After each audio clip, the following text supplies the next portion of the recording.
Good morning, all of you. I am Dr. Yadu Rao, and today we'll continue cost sheet. देखिए last session में हमने discuss किया कि क्या important चीज़ें होती हैं या क्या इंग्रेडिएंट्स हो सकते हैं किसी भी अगर प्रोडक्ट की मैन्युफैक्चरिंग प्रोसेस की अगर हम बात करें, और कहीं ना कहीं वो हमें यूज़फुल रहेगा वो डिस्कशन कि हम कॉस्ट शीट बनाएं।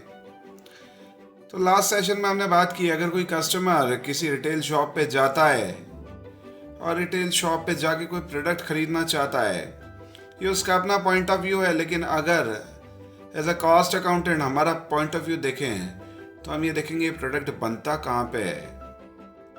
और हमें मालूम है ये प्रोडक्ट पहले फैक्ट्री में बनता है, उसके बाद वेयर हाउस में जाता है या जहाँ पे ऑफिस एंड एडमिनिस्ट्रेशन एक्सपेंसेस हम लोग चार्ज करते हैं, और उसके बाद ये रिटेल शॉप पे जाता है। उसके बाद ये कस्टमर को हम सप्लाई करते हैं, हैंड ओवर करते हैं। लेकिन यहाँ पे बहुत इंपॉर्टेंट चीज़ है फैक्ट्री, और फैक्ट्री इसलिए इम्पॉर्टेंट है कि फैक्ट्री में जितना भी एक्सपेंस या जितना भी खर्चा फैक्ट्री में आता है किसी प्रोडक्ट पे, वो उस प्रोडक्ट का लाइन शेयर होता है अगर किसी मैन्युफैक्चरिंग यूनिट की हम बात कर रहे हैं तो।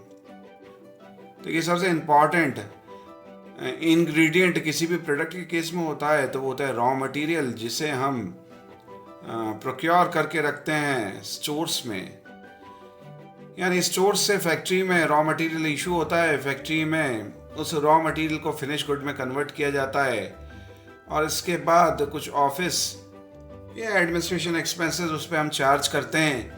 एट द सेम टाइम आगे जाके हम उस पर सेलिंग एंड डिस्ट्रीब्यूशन एक्सपेंसेस भी चार्ज करते हैं ताकि हम कस्टमर से रिकवर कर पाएँ ये सारे एक्सपेंसेस।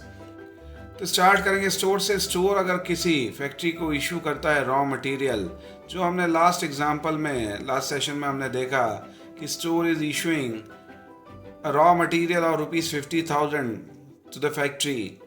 फैक्ट्री का काम है उसे फिनिश गुड में कन्वर्ट करना, या तो फैक्ट्री किसी लेबर को यूज़ करके यानी किसी व्यक्ति को उसकी स्किल यूज़ करके उस रॉ मटेरियल को फिनिश गुड में कन्वर्ट करेगी, या तो मशीन्स के थ्रू करेगी।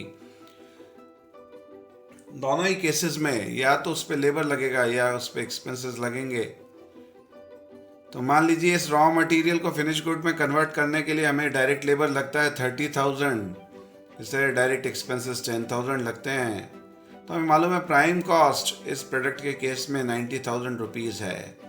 देखिए इसे हम कॉस्ट शीट में शो करेंगे, और इसी ढंग से शो करेंगे जिस सीक्वेंस में हम अभी इस एग्जांपल में चल रहे हैं। चलिए, फैक्ट्री में सिर्फ डायरेक्ट लेबर या डायरेक्ट एक्सपेंसेस नहीं होते हैं, फैक्ट्री में सुपरवाइज़र भी हो सकता है या मैनेजर भी हो सकता है जिसे हम सैलरी का पेमेंट कर रहे हैं, या फैक्ट्री का रेंट हो सकता है, या फैक्ट्री में किसी मशीन के थ्रू अगर रॉ मटेरियल को फिनिश गुड में कन्वर्ट कर रहे हैं तो वो एक्सपेंसेस भी हो सकते हैं, जिसे हम फैक्ट्री या इनडायरेक्ट फैक्ट्री एक्सपेंसेस भी बोल सकते हैं। वो भी इसमें ऐड होने चाहिए ताकि हम वर्क्स कॉस्ट को कैलकुलेट कर पाएँ। इस केस में इनडायरेक्ट फैक्ट्री एक्सपेंसेस अगर मान लीजिए 30,000 हैं तो हमारी वर्क्स कॉस्ट यहाँ पे 120,000 हो जाएगी, यानी 1,20,000। देखिए यहाँ पे इंपॉर्टेंट है एक तो प्राइम कॉस्ट और दूसरा वर्क्स कॉस्ट। इसका मतलब जो भी प्रोडक्शन हमने करना था वर्क्स कॉस्ट तक करना था, उसके बाद जो एडिशनल एक्सपेंसेस होंगे वो हम बात करेंगे ऑफिस या एडमिनिस्ट्रेशन से। यहाँ से मान लीजिए हम वेयर हाउस में सेंड करते हैं 10,000 यूनिट्स और ऑफिस को रिपोर्ट करते हैं for the sake of production of these 10,000 units we have incurred 1,20,000 rupees.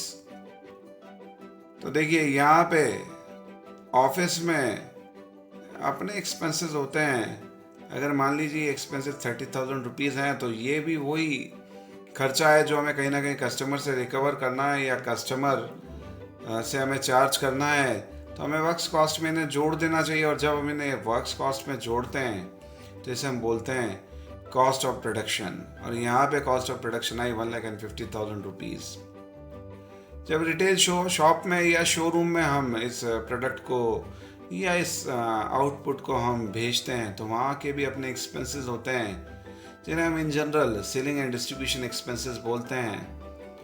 मान लीजिए हमने 10,000 यूनिट्स मॉल में शेयर की या सेंड की, और 10,000 यूनिट्स अगर हमारी बिक जाती हैं और मॉल के या हमारे जो रिटेल हाउस है वहाँ के एक्सपेंसेस एडिशनल 10,000 रुपीज़ हैं, तो हम समझ सकते हैं कि कॉस्ट ऑफ सेल्स यहाँ पे 1,60,000 रुपीज़ है 10,000 यूनिट्स के लिए। और ये 10,000 यूनिट्स अगर हम कस्टमर को सेल कर पा रहे हैं, इसका मतलब है हम जितने भी यूनिट हमने मैन्युफैक्चर की उन सारी यूनिट्स को हम सेल आउट कर रहे हैं। अब यहाँ पे हमें मान लीजिए सेल्स फिगर जो हमारा है 2 लाख रुपीज़ है, तो हमारे लिए मुश्किल नहीं होगा ये समझना कि सेल्स अगर हमने 2 लाख रुपए की है और कॉस्ट ऑफ सेल्स अगर 1,60,000 रुपीज़ है, तो प्रॉफिट हमारा 40,000 रुपीज़ होगा। देखिए, जो भी बात अभी हमने की है, इस सब को इसी सीक्वेंस में अगर हम किसी स्टेटमेंट में रख देते हैं तो उसे हम कॉस्ट शीट बोल सकते हैं। और ये बहुत सिंपल कॉस्ट शीट है क्योंकि एग्जांपल बहुत सिंपल है। हम कंसेप्ट्स को कॉम्प्लिकेट नहीं करना चाहते। क्वेश्चंस थोड़े से डिफ़िकल्ट हो सकते हैं, एडवांस लेवल पे हो सकते हैं, लेकिन अगर कंसेप्चुअली हम इस चीज़ को समझें एक सीक्वेंस में और हमें ये चीज़ समझ में आ जाती है, तो डिफ़िकल्ट क्वेश्चंस भी हमारे लिए डिफ़िकल्ट नहीं रहेंगे। देखिए, क्वेश्चंस वही डिफ़िकल्ट होते हैं या एग्ज़ाम में कोई पेपर आता है तो वही डिफ़िकल्ट होता है जो हमने पढ़ा नहीं होता है। अगर हमने पढ़ा है तो वो डिफ़िकल्ट नहीं है। चलिए इसे कॉस्ट शीट में रख के देखते हैं।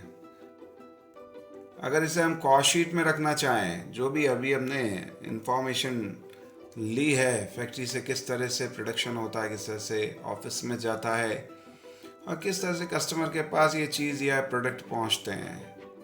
देखिए, यहाँ पे हमें मालूम है, जो हम देख चुके हैं कि किस ढंग से प्राइम कॉस्ट हमने इनकर की है, जहाँ पे हमने डायरेक्ट मटेरियल, डायरेक्ट लेबर और डायरेक्ट एक्सपेंसेस इनकर किए हैं किसी प्रोडक्ट के लिए।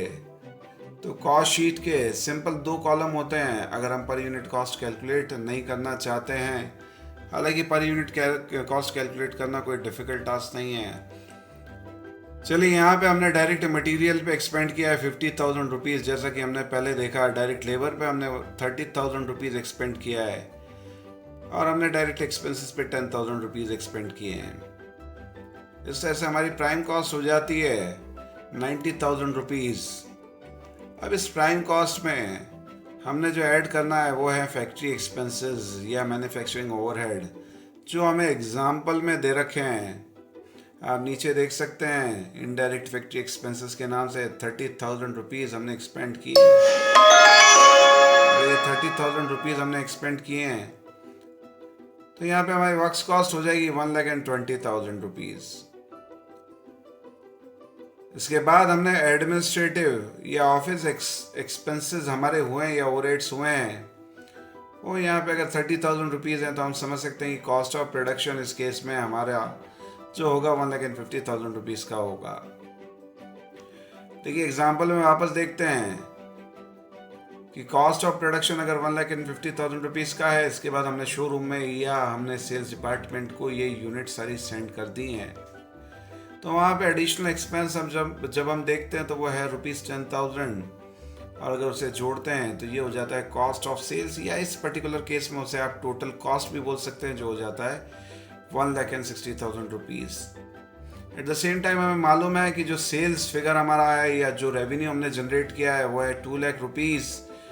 तो इन दोनों का डिफरेंस यानी सेल्स और कॉस्ट ऑफ सेल्स या टोटल कॉस्ट का जो डिफरेंस है वो हमारा प्रॉफिट हो जाता है, जो कि इस पर्टिकुलर केस में है 40,000 रुपीज़। देखिए, बहुत सीधा और सिंपल सा एग्जांपल है। चाहे तो हम ये पूरा एक प्रोसेस देख लें जहाँ पे स्टोर से रॉ मटेरियल हम फिर फैक्ट्री को इशू करते हैं, उसके बाद उसे प्रोड्यूस करते हैं, ऑफिस को इशू करते हैं, उसके बाद वो रिटेल शॉप में जाता है, कस्टमर के पास जाता है, या तो फिर हम इस कॉस्ट शीट को देख लें, कोई डिफरेंस इसमें नज़र आता नहीं है। और इतना ही सिंपल कॉस्ट शीट है जितना कि इस प्रोसेस को हम समझें। देखिए, इस प्रोसेस को समझाने के पीछे सिंपल सा रीज़न ये है कि हम कॉस्ट शीट को किसी फिगरेटिव कॉन्टेक्स्ट में ना देखें, बल्कि हम किसी प्रोसेस के साथ अगर उसे जोड़ेंगे तो कॉस्ट शीट समझना हमारे लिए मुश्किल नहीं हो जाएगा। चलिए, होपफुली आपको समझ में आया होगा कि कॉस्ट शीट में क्या चीज़ें इंक्लूड होती हैं। देखिए, थोड़ा सा एक्सटेंड करेंगे एग्जांपल्स को हम आगे चल के, जहाँ पे हम ओपनिंग और क्लोजिंग स्टॉक्स को भी इनकॉर्पोरेट करेंगे एग्जांपल्स में। लेकिन वो भी इतना डिफ़िकल्ट नहीं होगा अगर यहाँ तक अगर आपको समझ में आ गया है तो आपके लिए कॉस्ट अकाउंटिंग में स्पेशली कॉस्ट शीट की अगर बात करें तो कोई बहुत ज़्यादा डिफ़िकल्टी आप लोग फेस नहीं करेंगे।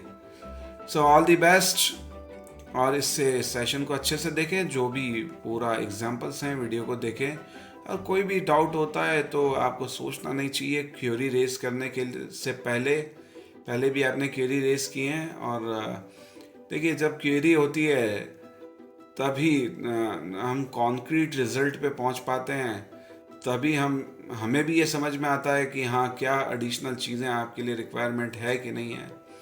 क्वेरीज नहीं है इसका मतलब है कि you people are now fully satisfied, so try to raise query if you are not comfortable in any concept. So thank you for this session. In next session we'll learn new things. Thank you, thanks a lot.